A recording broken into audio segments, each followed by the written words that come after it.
자, 벌써 1학기 기말고사를 준비할 시즌이 다가왔습니다. 자, 이제 우리가 중간고사 때 제가 개념 영상하고 대표 문제들 풀이 영상을 이제 올렸었는데요. 그 문제들에서 학교 시험에 똑같이 나왔어요. 아니면 개념 영상이 도움이 좀 많이 됐어요. 이런 댓글들이 좀 많이 달아서 기분이 아주 좋았단 말이죠. 자, 그래서 이제 기말고사가 다가오는 만큼 내신어학을 준비하는 친구들의 기말고사 범위인 2단원에 대해서 한번 얘기해보는 영상을 준비했습니다. 이 영상들을 활용하시려면 좋아요, 구독, 알람 설정까지 해주시면 아주 큰 도움이 될 겁니다. 자, 이제 한번 출발해보도록 하겠습니다. 자, 일단 첫 번째 파트인 동의원서부터 이제 한번 가볼 건데요. 자, 일단 먼저 원자라는 친구들이 있었죠.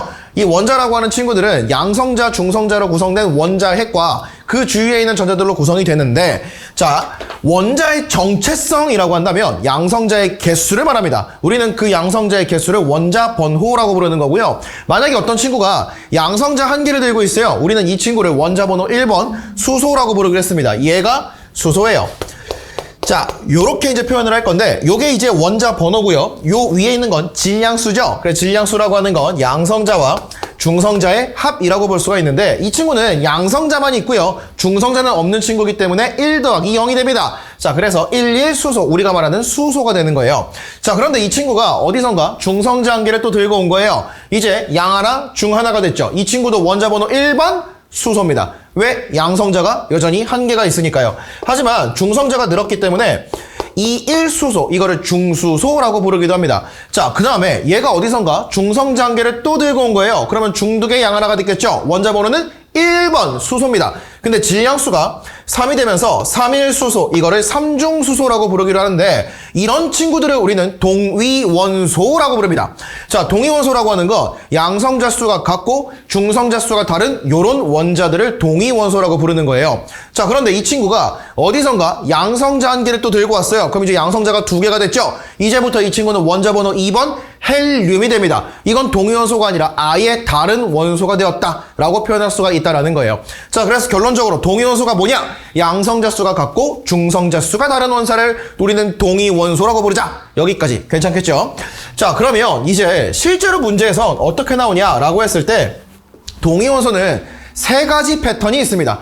첫 번째는 확률에 대한 패턴이 있고요. 두 번째는 몰과 연계되어 있는 문제가 있고, 세 번째는 요즘에 좀 많이 나오고 있는 평균 분자량을 쓰는 문제들이 있어요. 그런 것들을 하나씩 정리해 보도록 할게요. 자, 어떤 원소 X의 평균 원자량이 40.8이다 라고 나와 있다는 거예요. 자, 그런데 이 친구가 40짜리랑 41짜리가 있대. 자, 그러면 얘네들의 존재비를 알고 싶은 건데, 40짜리가 A%가 있다라고 하면 100분의 A, 그리고 41짜리가 B%가 있다라고 하면 100분의 B, 이렇게 했을 때 40.8이 나오고요. A와 B를 더하면 100%다 라고 정리를 할 수가 있다라는 건데, 자, 이거 그냥 평균값 공식이잖아요. 이걸 못하진 않겠죠? 자, 그런데 자, 너무 느려요. 그래서 우리는 어떤 방식을 쓸 거냐면, 이제부터 내분을 칠 겁니다. 자, 기본적인 수학적 원리 이런 것들에 대해서는 이 영상에서 다룰 생각은 없고요. 그냥 사용하는 툴만 딱 기억하고 넘어갑시다. 자, 40짜리가 있죠?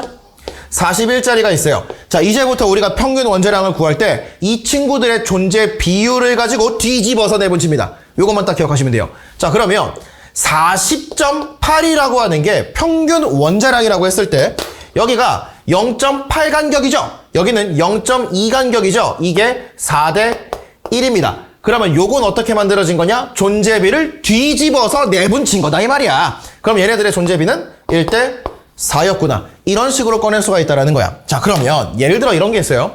35짜리 염소가 있는데 37짜리 염소도 있대. 그리고 얘가 75%, 얘가 25%가 있대. 자, 이랬을 때 평균 원자량 어떻게 구하는 데라고 하면, 자, 35짜리가 있고요.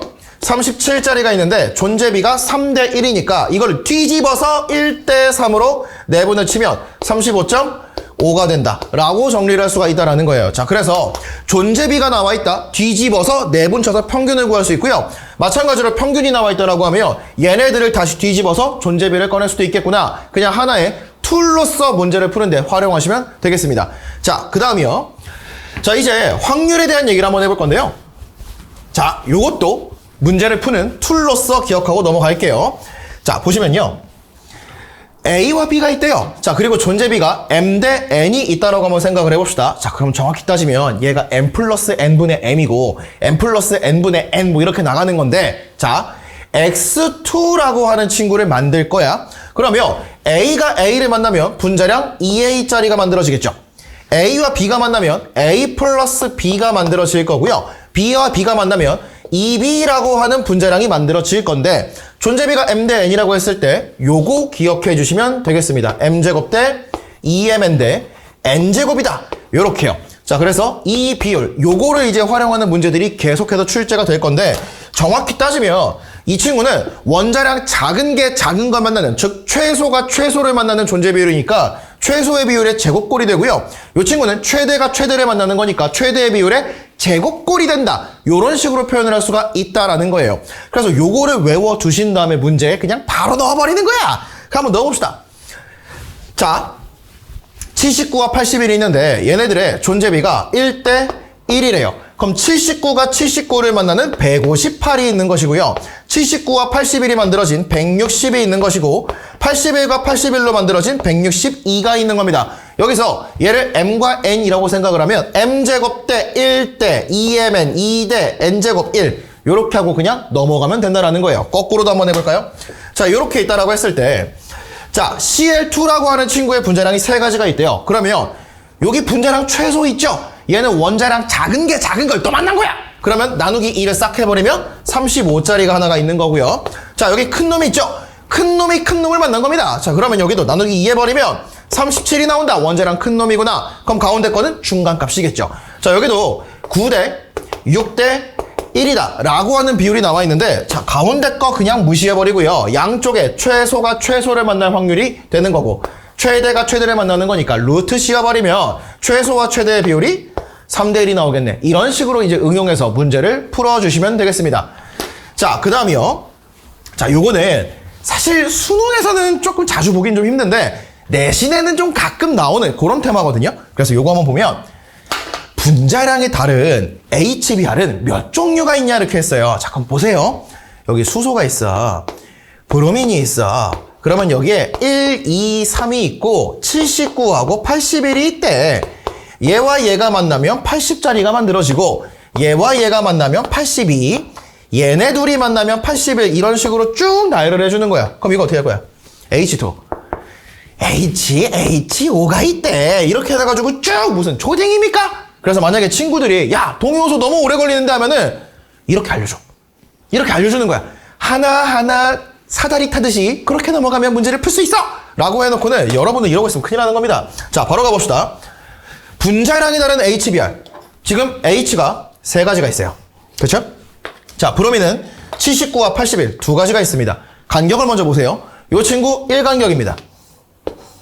이 친구는 2간격으로 나열이 되어 있죠? 그러면 한번 생각을 해보는 거야. 1간격짜리 3개가 있으면 최소와 최대가 2간격이 만들어져요. 그러면 수소에서 작은 놈과 브로민의 큰 놈이 만나면 82가 만들어지겠죠.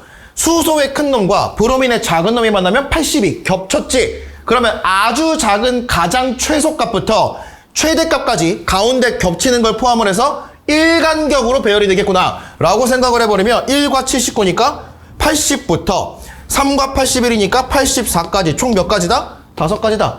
요러고 넘어가면 된다라는 거죠. 자, 이것도 한번 해볼까요? 자, 얘는 더 쉽습니다. 1짜리 수소가 있고요. 1간격이죠. 산소도 1간격입니다. 그러면 H2를 만나는 거야. 그러면 얘네들은 그냥 기본빵이죠.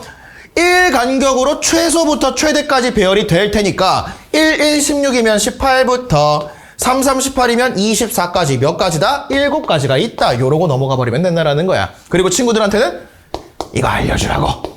됐을까요? 요렇게 해주시면 되겠습니다. 자, 그 다음. 자, 이제 평균 분자량인데, 굉장히 트렌디해요. 보시면요. 일단 몇 가지를 좀 짚고 넘어갑시다. 자, 평균 분자량이라는 건요, 평균 원자량의 합이다 라고 이제 표현을 할 수 있어요.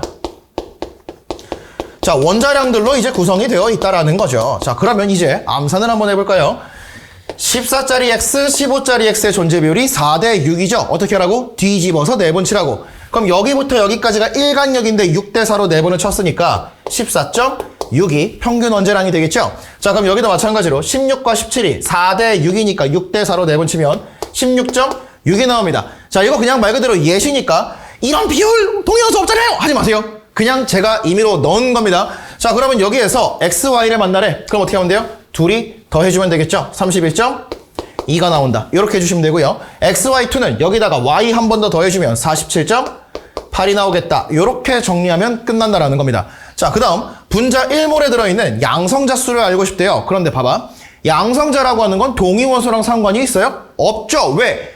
양성자 수가 같고 중성자 수가 다른 원자가 동위원소이기 때문에 X라고 하는 친구의 양성자는 7개로 고정되어 있습니다. Y라고 하는 친구의 양성자는 8개로 고정되어 있죠. 그러면 얘가 1몰이 있으면 X 하나, Y 하나니까 7, 8이니까 15다. 이렇게 잡아주면 될 거고요. Y 추가하면 얘가 23이지롱? 요러고 넘어가면 된다라는 겁니다. 자, 그 다음 1몰에 들어있는 중성자 수를 알고 싶대. 얘가 굉장히 중요합니다. 동위원소 문제가 조금 어렵게 나왔을 때 요거를 되게 잘 물어볼 거거든. 자, 그러면 여기에서 일단 해서는 안 되는 것이 있어요. X가 1몰이고 Y가 1몰인데 존재비가 4대 6이니까 14짜리 X가 1 곱하기 0.4 이런 거 하지 말라고. 거기다가 계산하고 있으면 답이 나오긴 하는데 그걸 언제 하고 있습니까? 자, 보시면요. 분자량은 원자량의 합이죠. 원자량은 어떻게 구해? 조건이 필요해. 질량수가 원자량이다 라는 조건이 문제에서 제시가 되어 있을 확률이 99%입니다. 간혹 가다가 막 이렇게 막 꼬투리에서 막 이상한 문제 하나씩 있는데 그런 것들을 제외하면 질량수를 보통 원자량으로 써라 이렇게 나가는 게 화학원이거든요. 그러면 원자량의 합이라고 하는 건 결국에 양성자와 중성자의 합이라고 볼 수가 있는 거예요. 근데 이 양성자는 방금 뭐라 그랬죠? 동위원소랑 관련이 없다. 그럼 확률과도 관련이 없죠? 얘는 그냥 상수인 겁니다. 그러면 결국에 여기에서 요거를 빼면 뭐가 나오는 거예요? 평균값이 이미 고려되어 있는 상태의 중성자 수가 만들어진다고. 얼마나 쉽습니까? 여기서 요거를 싹 빼주면 이게 얼마인 거야? 계산이 좀 어렵네요. 24.8이 나온다. 요러고 넘어가면 되는 겁니다. 그래서 하나하나 쪼개서 계산하지 마시고 요렇게 평균 문제량 혹은 평균 원자량에서 양성자를 빼버리면 중성자가 튀어나오겠구나. 요거 관점으로 들고 가시면 최근 문제들 굉장히 쉽게 풀릴 겁니다.